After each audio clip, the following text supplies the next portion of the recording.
भूकंप के बाद लोग कैसे भागे थे, ये तस्वीर नेपाल की तस्वीरें। दहशत, लोग भागे एक साथ। 7.8 तीव्रता का एक भूकंप था, लोगों को समझ नहीं आया क्या करें, घरों से निकलकर भागे, दफ्तरों से निकलकर भागे। अगली तस्वीर दिखाई साहब, ये आप देख रहे हो, देखिए भगदड़ मच गई। 7.8 तीव्रता पर इमारतें हिलती हुई आपको नजर आ रही है। देखिए पोल जो हिल रहे, स्कूटी छोड़कर महिला और उसका देखिए उसके साथ जो शख्स है वो उन्होंने स्कूटी छोड़ दी। ये लोग भाग रहे, गाड़ियां जहां खड़ी है, ये देखिए स्कूटी गिर गई, स्कूटी से गिर गए। अगर आप देखिए भूकंप की तीव्रता इतनी ज्यादा थी, ये जो अफरा तफरी मची है, ये नेपाल में भूकंप आया था। अब मैं आपको बताता हूं, ये जो भूकंप नेपाल में आया, ये जो भूकंप सीरिया में, तुर्की में आया, इसकी तीव्रता का आप अंदाजा लगाइए। हिरोशिमा में जो परमाणु बम मारा गया उससे कहीं ज्यादा ऊर्जा वाला भूकंप। देखिए जरा, अब मैं आपको बताने जा रहा हूं इस भूकंप की तीव्रता क्या है। एक्सपर्ट ये मानते हैं कि 7.8 तीव्रता जो है बहुत खतरनाक है। इससे करीब 32 पेटाजूल ऊर्जा निकलती है। यह ऊर्जा को मापने का पैमाना है। यानी जो भूकंप आया है तुर्की में, यह इतनी ऊर्जा पैदा करता है, इतनी ऊर्जा से आता है कि पूरा न्यूयॉर्क शहर 4 दिन बिजली जल सकती है पूरे न्यूयॉर्क शहर में। 7.8 तीव्रता का भूकंप ऐसा है। 5.9 तीव्रता की तुलना में 7.8 तीव्रता 708 गुना ताकतवर। 7 तीव्रता की तुलना, अब तुलना देखिए, हिरोशिमा में परमाणु हमला जो किया गया था, वो परमाणु हमला, तो परमाणु हमले से 32 गुना ज्यादा ऊर्जा निकलती है 7.8 भूकंप की तीव्रता। अब सोचिए जरा, हिरोशिमा नागासाकी में जो परमाणु मारा गया उससे भी 32 गुना ज्यादा। हालांकि भूकंप का नुकसान 2 बातों पर निर्भर करता है। पहला, जहां भूकंप आया वहां की आबादी कैसी बसी हुई है, मतलब अगर घनी आबादी बसी है तो नुकसान और ज्यादा होगा। दूसरा, भूकंप का केंद्र धरती में कितना नीचे रहा है। जितना नीचे केंद्र होगा, ऊपर तक कंपन और असर उतना कम आएगा। 2013 में पाकिस्तान में 7.8 तीव्रता का भूकंप आया था।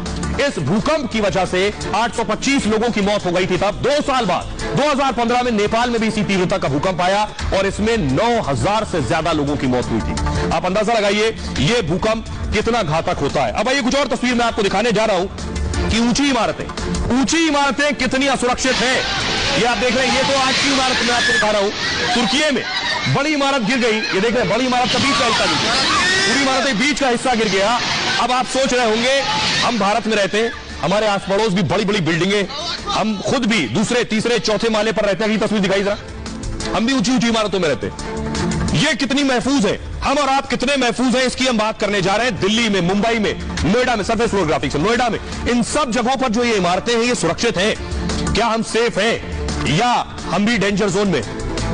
देखिए जरा, दिल्ली, मुंबई और नोएडा कितना सेफ है। देश के तमाम शहरों में बड़ी बड़ी इमारतें, 30-40 मंजिल की इमारत आसानी से आपको दिल्ली, नोएडा में दिख जाएंगी। मुंबई में पिछले 2 साल में कई बार यहां भूकंप आ चुके हैं। दिल्ली लोकेशन के हिसाब से भूकंप की आशंका दिल्ली में जताई जाती है। भविष्य में 7 तीव्रता का भूकंप आ सकता है, कहा जाता है। भू विज्ञान मंत्रालय की तरफ से बाकायदा एक रिपोर्ट आई है और कहा गया है कि दिल्ली में अगर 6 तीव्रता का भी भूकंप आ गया, तुर्की में 7.8 आया, कहा गया दिल्ली में 6 तीव्रता का भी भूकंप आ गया तो ऐसी स्थिति में भारी नुकसान हो सकता है। दिल्ली की आधी इमारतें तेज झटका तक नहीं झेल सकती हैं, एक्सपर्ट्स ये कहते हैं। भूकंप आने पर पूरी पुरानी इमारतों को सबसे ज्यादा नुकसान होगा। दिल्ली के कई इलाके भूकंप के खतरनाक जोन में हैं। दिल्ली हाईकोर्ट के आदेश पर 2019 में एक एक्शन प्लान बनाया गया। इमारतों की सुरक्षा पर 3 महीने पहले एक रिपोर्ट आई है। 4600 इमारतों का सेफ्टी ऑडिट किया जाना था, लेकिन एजेंसियों ने सिर्फ 750 इमारतों का अब तक ऑडिट किया है कि इनकी हालत कैसी है, ये भूकंप झेल सकती हैं, इनमें कुछ दिक्कतें तो नहीं है, इनकी बुनियाद तो कमजोर नहीं है। ये सारे ऑडिट के हिस्से थे। दिल्ली में एमसीडी के पास इमारतों की जांच का जिम्मा, जोखिम वाली इमारतों की एमसीडी जांच करता है। हर साल 10 से 12 लाख बिल्डिंग का सर्वे ही हो पाता है। बिल्डिंग कितनी? दिल्ली एनसीआर में 40 लाख से ज्यादा बिल्डिंग। इन इमारतों में 80% तेज झटके नहीं झेल सकती हैं। सोचिए जरा, जितनी इमारतें हैं इसमें 80% ऐसी हैं जो तेज झटके नहीं झेल सकती हैं। अब आइए, अगर भूकंप आ जाए तो कैसे बचे, खुद को कैसे बचाए, आपकी इमारत को कैसे बचाए, मैंने बताना ये चाह रहा हूं आपको। ये आप देखिए जरा, इमारत 30 मंजिला हो या 3 मंजिला हो, खतरा यह है कि इस्तेमाल हुई घटिया सामग्री अगर आपके मकान में, तो खतरा ज्यादा है। मजबूत सरिये का ही इस्तेमाल करना चाहिए।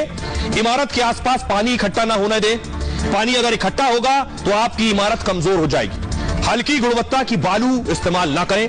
सीमेंट में अच्छी क्वालिटी इस्तेमाल करें और बिल्डिंग के रखरखाव का हमेशा ध्यान रखें। समय समय पर इमारत का ऑडिट कराते रहें, यह इंपॉर्टेंट है।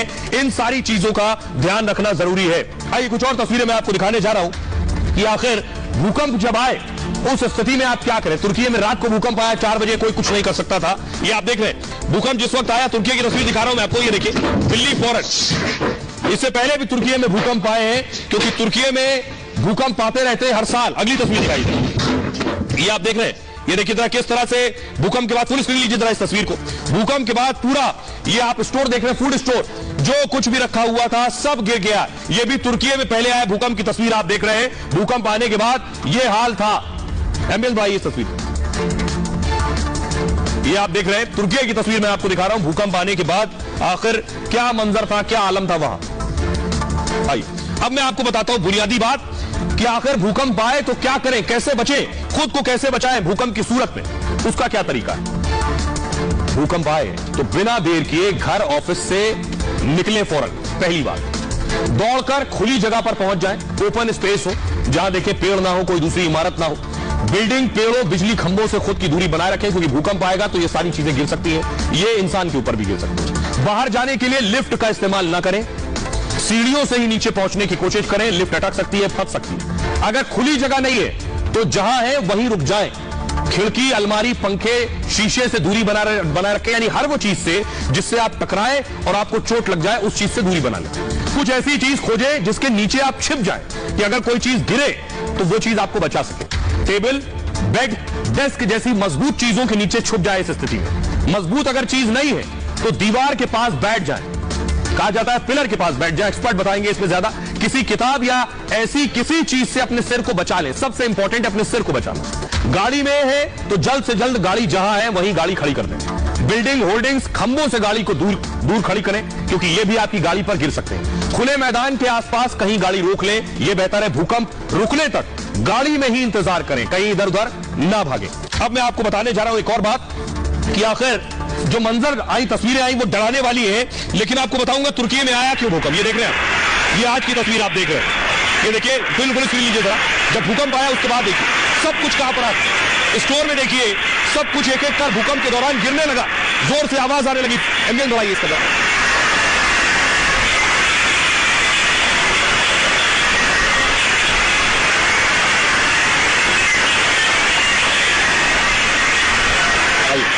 एक और तस्वीर मैं दिखा रहा हूं, ये देख रहे हैं, ये तस्वीरें मैं आपको दिखा रहा हूं। सड़कों पर जो दरार आ गई, देखिए पूरी सड़कें फट गई। ये जो आप ट्रैक्स देख रहे हैं, ये गहरी गहरी दरारें हैं। जब भूकंप आया तो पूरी सड़क फट गई और कई कई किलोमीटर में गाड़ी, जिन लोग गाड़ी में थे वो आगे कहां गाड़ी ले जाए उन्हें समझ नहीं आ रहा है। ये वो तस्वीरें आप देख रहे हैं। अगली तस्वीर दिखाई जरा, ये आप देख रहे हैं, और जो पाइपलाइन है, गैस पाइपलाइन है, उसमें आग लग गई। ये आप गैस पाइपलाइन की तस्वीरें मैं आपको दिखा रहा हूं। तुर्की की तस्वीर है, चारों तरफ तबाही तबाही, और उसकी तस्वीरें नजर आ रही थी। गैस पाइपलाइन पूरी जल गई। अगली तस्वीर दिखाई जरा, ये आप तुर्की की तस्वीर देख रहे हैं, पुलिस लीजिए जरा इस तस्वीर को। ये बिल्डिंग आप देख रहे हैं, बिल्डिंग देखिए जरा, आगे से पूरी बिल्डिंग का हिस्सा गिर गया।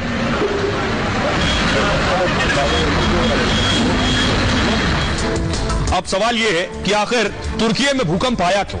आपको बताने जा रहा हूं तुर्की कहां पर मौजूद है। बड़ा दिलचस्प रिसर्च है जो मैं आपको दिखाने जा रहा हूं।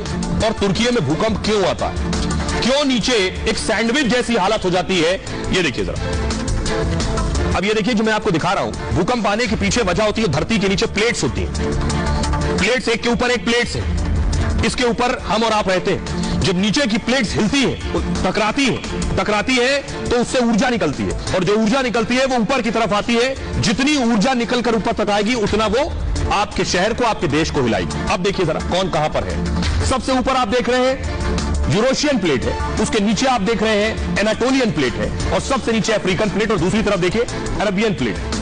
तुर्की जो है 4 टेक्टोनिक प्लेट के जंक्शन में फंसा हुआ है। दरअसल इन प्लेट्स पर, जंक्शन का मतलब 4 प्लेट्स आपस में मिल रही है। देख रहे हैं आप, ये 4 प्लेट्स आपस में मिल रही है। किसी भी प्लेट में हलचल होती है तो तबाही कहां आती है, तुर्की में।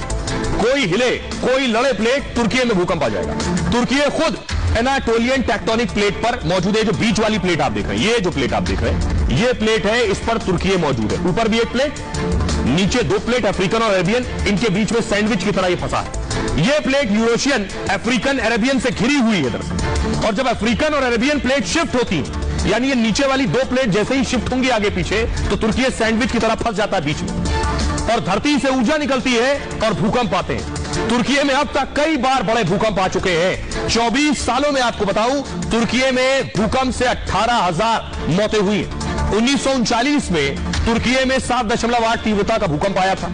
इस दौरान तुर्की में 32,700 से ज्यादा लोगों की मौत हुई थी। 1990 में भूकंप आया, तब भी हजारों मौतें हुई थी, और 1990 से 99 के बीच 70,000 के करीब मौतें हुई हैं। 2000 से अब तक करीब 1,000 से ज्यादा मौत हो चुकी है। आज जो भूकंप आया इसमें 1,000 से ज्यादा, लगभग 1,500 मौतें हो गई हैं। ये वजह है